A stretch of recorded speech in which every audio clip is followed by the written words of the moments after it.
Hello students, welcome back.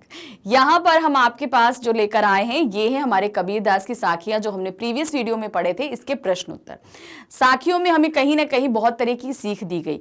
5 साखियाँ थी, पांचों साखियों को हमने आपसे अच्छे से अनुवाद बताया, समझाया। लेकिन साथ में एक चीज़ हमने आपको एक चीज़ और बताई कि उनके लेखन विधि की क्या खासियत है, कि वो उदाहरणतः अपना लेखन करते हैं, यानी कि कोई भी चीज़ लिखते हैं तो उसका उदाहरण आपके लिए ज़रूर प्रस्तुत करते हैं। तो यहाँ पर जो हम प्रश्नोत्तर देखने जा रहे हैं, जब हमारे पास काव्य खंड के कुछ प्रश्नोत्तर आते हैं, काव्य खंड का मतलब जहाँ हमारे पास कविताएं, दोहे, साखियाँ, शब्द, ये सब चीज़ें हमारे पास में रहती हैं, तब वहाँ के प्रश्नोत्तर हमें खुद बनाने पड़ते हैं। क्योंकि क्वेश्चन जो हमारे पास काव्य खंड रहता है ये सरल भाषा में नहीं रहता, सरल हिंदी भाषा जिसे हम कहते हैं उसमें नहीं रहता, और हमें आंसर जो देने होते हैं वो हमें सरल हिंदी भाषा में देने होते। यानी कि यहाँ पर हमारा कौशल चेक किया जाता है, ये चीज़ कि आप कितने अच्छे तरीके से सेंटेंस को फॉर्म कर सकते हैं, कितने शुद्ध भाषा में, कि सेंटेंस आप वाक्यों का निर्माण कितनी शुद्ध भाषा में कर सकते हैं, ये आपका परीक्षण लिया जाता है काव्य शैली के अंतर्गत। तो चलिए देखते हैं कि इसको हम कैसे करेंगे। पहला क्वेश्चन हमारे पास में आया, तलवार का महत्व होता है म्यान का नहीं। उक्त उदाहरण से कबीर क्या कहना चाहते हैं स्पष्ट कीजिए।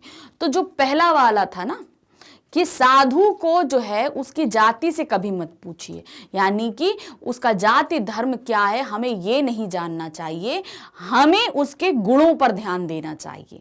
यानी कि उसके गुण, यानी कि उसका जो ज्ञान हमको मिल रहा है हमें उस पर ध्यान देना चाहिए और उससे ज्ञान ग्रहण करना चाहिए। जिस प्रकार तलवार, अब उन्होंने तुरंत उदाहरण दिया हमको, क्या बोला कि जिस प्रकार तलवार का मोल जो है उसकी धार से होता है, ना कि उसकी म्यान से। तो ये चीज हमने आपको समझाई थी। तो अब वहीं यहां पर हमको वही चीज दिखाना है कि तलवार का महत्व होता है म्यान का नहीं। क्यों, स्पष्ट कीजिए। कैसे लिखेंगे? तलवार का महत्व होता है म्यान का नहीं। ये कबीर यह कहना चाहते हैं कि असली चीज की कद्र की जानी चाहिए, मतलब जो चीज असली है उसका कद्र कीजिए, ना कि जो दिखावटी है उनकी कद्र कीजिए। दिखावटी वस्तु का कोई महत्व नहीं होता। तो जाति धर्म क्या है? दिखावटी है। मेन क्या है कि उसके अंदर कितना ज्ञान और कितना गुण भरा हुआ है। जिस प्रकार तलवार की मजबूती और उसकी धार देखी जाती है, किसी व्यक्ति की पहचान अथवा उसका मोल उसकी काबिलियत के अनुसार तय होता है, ना कि कुल जाति धर्म आदि से, उसी प्रकार ईश्वर का भी वास्तविक ज्ञान जरूरी है। यानी कि अगर हम कोई व्यक्ति ईश्वर का वास्तविक ज्ञान प्राप्त कर लेता है तो वो दूसरों को भी बहुत अच्छे ज्ञान प्रदान कर सकता है। अब वो जो प्रदान कर रहा है, अब हमें ये नहीं देखना चाहिए कि वो किस जाति का है, किस कुल का है, किस धर्म का है। बात ये है कि उसके पास कितना ज्ञान भरा हुआ है। ढोंग आडंबर तो म्यान के समान निरर्थक है, असली वहम को पहचानो और उसी को स्वीकार करो। यानी कि असली जो चीज है हमें उसको पहचानना है और उसी को ग्रहण करना है। ये चीज हमें पहले आंसर में बताई गई है। चलिए अब नेक्स्ट क्वेश्चन देखते हैं क्या है। पाठ की तीसरी साखी जिसकी एक पंक्ति है, मनुआ तो दऊ दीसी फिरे यह तो सुमरन नाही, के द्वारा कबीर क्या कहना चाहते हैं। तो उन्होंने बोला था ना, कर में माला फेरत मुंह में जीवान फिरे, मुंह में जीवान फिरे, मनुआ तो 10 दिशा फिरे। यानी कि मन जो है वो 10 दिशा में फिरे, हाथ में माला फेर रहे हैं और मुंह में प्रभु का नाम, लेकिन मन कहाँ है? वो 10 दिशाओं में भ्रमण कर रहा है। हमारा ध्यान जो है वो 10 दिशाओं में है। तो यह तो सुमिरन नहीं, यह तो किसी भी प्रकार का प्रभु की साधना हो ही नहीं सकती। अर्थात प्रभु की साधना अगर आपको करनी है तो आपको एकाग्रचित होकर उनकी साधना करनी चाहिए। तो यहाँ पर इस लाइन का हमें तात्पर्य समझाना है। तो हमने जैसे समझाया है इसी को आप जो है यहाँ पर वाक्यबद्ध करेंगे। कैसे? कबीर जी इस पंक्ति के द्वारा केवल मारा फेर कर दिखावे और आडंबर की भक्ति करने वालों पर व्यंग करते हैं। जो माला फेरने का जो ढोंग करते हैं उन पे क्या कहते हैं, व्यंग कर रहे हैं कि ऐसी जो है भक्ति किसी भी काम की नहीं है। वे कहते हैं भगवान का स्मरण एकाग्र चित्त होकर करना चाहिए। यदि हमारा मन चारों दिशाओं में भटकता रहा और हम राम नाम जप रहे हैं तो वह भक्ति सच्ची भक्ति नहीं है। अगर हम प्रभु का ध्यान कर रहे हैं तो हमारा ध्यान पूरी तरीके से प्रभु में ही लीन होना चाहिए कि प्रभु की कैसी कृपा रही, कैसी उनकी लीलाएं रही, कैसे वो दूसरों का उद्धार करते आए। तो अगर हम प्रभु राम के बारे में जप रहे हैं या प्रभु कृष्ण के बारे में या शिव जी के बारे में, किसी भी भगवान के बारे में हम जाप कर रहे हैं तो क्या होना चाहिए, हमारा ध्यान जो है हमेशा उनकी भक्ति में होना चाहिए, उनकी कृपा पे होना चाहिए, ना कि हमारा ध्यान बाकी सब जगह पर फिरता रहे। ऐसा हमें नहीं करना चाहिए। नेक्स्ट क्वेश्चन, कबीर घास की निंदा करने से क्यों मना करते हैं? पढ़े हुए दोहे के आधार पर स्पष्ट कीजिए। तो हमने क्या बोला था, जो घास होती है उसको कभी भी हमें एक तिनका मात्र समझकर हमेशा पैरों के नीचे कुचलना नहीं चाहिए। क्यों? क्योंकि जब वो घास का तिनका उड़कर हमारी आंख में पड़ जाता है तो क्या होता है, हमको बहुत ज्यादा तकलीफ देता है। तो उसी प्रकार हमें किसी भी व्यक्ति को छोटा समझकर उसका निरादर नहीं करना चाहिए, उसका अपमान नहीं करना चाहिए। यदि वो उग्र हो गया तो वो बहुत अधिक हमको तकलीफ दे सकता है। ये चीज हमने बताई थी, घास के स्वरूप से उन्होंने बताया था, तो वही चीज हमें इस आंसर में लिखनी है। तो क्या देंगे हम, घास का अर्थ है पैरों में रहने वाली तुच्छ वस्तु, यानी कि बहुत एक तो छोटी सी, तुच्छ मतलब छोटी सी एक वस्तु जो पैरों के नीचे रहती है। कबीर अपने दोहे में उस घास तक की निंदा करने से मना कर रहे हैं कि हमें उस घास की भी निंदा नहीं, यानी अर्थात निरादर नहीं करना चाहिए जो हमारे पैरों के तले होती है। कबीर के दोहे में घास का विशेष अर्थ है, यहाँ घास दबे कुचले व्यक्तियों की प्रतीक है, यानी कि जो बहुत ही ज्यादा सताए गए लोग होते हैं। कबीर के दोहे का संदेश यही है कि व्यक्ति या प्राणी चाहे वह जितना भी छोटा हो, उसे तुच्छ समझकर उसकी निंदा नहीं करनी चाहिए, हमें सभी का सम्मान करना चाहिए। व्यक्ति जैसा भी हो, कभी भी हमें उसकी जो है उसका अपमान किसी भी हालत में हमें नहीं करना चाहिए। नेक्स्ट क्वेश्चन, मनुष्य के व्यवहार में ही दूसरों को विरोधी बना लेने वाले दोष होते हैं। ये भावार्थ किस दोहे से व्यक्त होता है? तो क्या दिया था, जग में बैरी कोई नहीं जो मन शीतल होए, यानी कि ये अर्थ कहाँ हुआ था कि अगर हमारा मन शांत है तो जग में कोई भी बैरी नहीं है। या आपा को डारी दे दया करे सब होए, अगर ये आदत सभी लोग अपने अंदर डाल लें तो चारों तरफ दया का ही भाव विराजमान रहेगा। तो ये अर्थ इसके अंदर है, यानी मनुष्य का व्यवहार ही क्या है, वो दूसरों को दोषी बनाता है, दूसरों को शत्रु बनाता है। अगर हम गलत नहीं करेंगे तो हमारे साथ गलत नहीं होगा।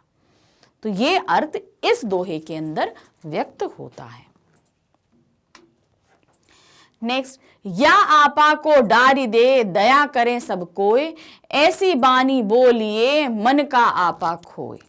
तो क्या है, इन दोनों पंक्तियों में आपा को छोड़ देने या खो देने की बात की गई है। आपा किस अर्थ में प्रयुक्त हुआ है? क्या आपा स्वार्थ के निकट का अर्थ देता है या घमंड का? तो क्या दिया है, या आपा को डारी दे दया करें सब होए, मतलब हम आपा यानी अपने अंदर का हुआ।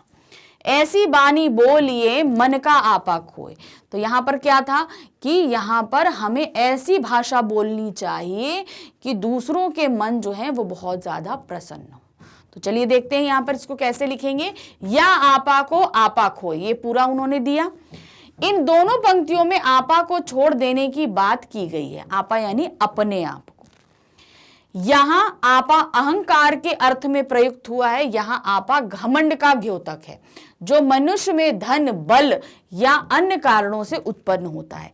इसी घमंड के कारण वह किसी को कुछ नहीं समझता और सबको अपने से ही हीन मानता है। तो यानी कि यहाँ आपे का मतलब है हमारे अपने अंदर का, अपना मतलब घमंड हमारे अंदर हो जाता है ना, अरे हमारे पास उतना कुछ है, तो वो घमंड जो आ जाता है ना, उसी जगह सब चीजें खराब होने लग जाती हैं, क्योंकि हम अपने आगे फिर किसी को कुछ समझते ही नहीं। तो यही जो कारण होता है ये बहुत ही ज्यादा हर चीज को नाश करने का कारण बनता है। नेक्स्ट क्वेश्चन क्या दिया है इन्होंने, आपके विचार में आपा और आत्मविश्वास में तथा आपा और उत्साह में क्या कोई अंतर हो सकता है, स्पष्ट कीजिए। तो आपा का मतलब हमने बताया आपको कि घमंड होता है। आत्मविश्वास, आपा और आत्मविश्वास तथा आपा और उत्साह में अंतर हो सकता है, जाहिर सी बात है इसमें अंतर होता है। तो कैसे होता है देखिए, आपा और आत्मविश्वास, हम उन्होंने हमको दो चीजें पूछने के लिए बोली हैं, एक आपा और आत्मविश्वास और दूसरा है आपा और उत्साह। तो इसको हम पॉइंट में करके लिखेंगे क्योंकि हमें इन दोनों के बीच का डिफरेंस बताना है। तो क्या आपा का अर्थ है अहंकार, जबकि आत्मविश्वास का अर्थ है अपने ऊपर विश्वास। तो हमने दोनों का अर्थ बताया कि हमने आपा को बताया, आपा मतलब घमंड, और आत्मविश्वास का मतलब होता है अपने ऊपर विश्वास।